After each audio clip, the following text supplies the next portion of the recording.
Vous le savez, le célèbre physicien Georges Charpak vient de mourir à l'âge de 86 ans. À Gardanne, une école d'ingénieurs, le Centre microélectronique de Provence porte son nom. C'est une émanation de l'école des mines et le prix Nobel avait soutenu ce projet alors que ce soir, on inaugure justement un 4e laboratoire. Marc Sivalero, Dominique Charbonnier. Depuis 2008, l'école accueille près de 700 étudiants encadrés par une centaine de professeurs. Ici, on forme les ingénieurs de demain dans le domaine de l'électronique, l'informatique et les nouvelles technologies. Et aujourd'hui, un nouveau laboratoire de recherche vient de voir le jour. Il s'agit de bioélectronique, des recherches qui auront des implications dans le domaine médical.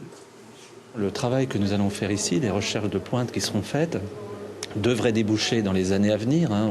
On parle quand même sur du long terme, de 10 ans, 15 ans, à des applications du type restauration de fonctions disparues en termes de vision, en termes d'acoustique et même en termes de mobilité, membres artificiels, etc.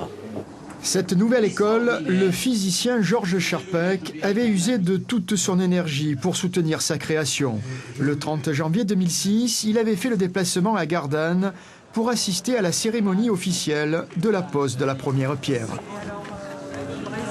Il faut multiplier les initiatives de ce genre dans lesquelles vous avez des grandes écoles d'ingénieurs qui sont liées à des industriels et à des centres de recherche pure.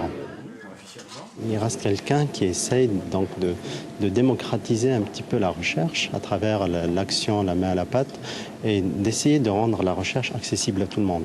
Il se considère comme citoyen du monde, et c'est ce qui fait de lui un chercheur hors pair, parce qu'à travers ça, il montre que la recherche, c'est international, ça n'a pas de frontières. Georges Charpak, ancien résistant, prix Nobel de physique, passionné de recherche, militait aussi pour le désarmement nucléaire.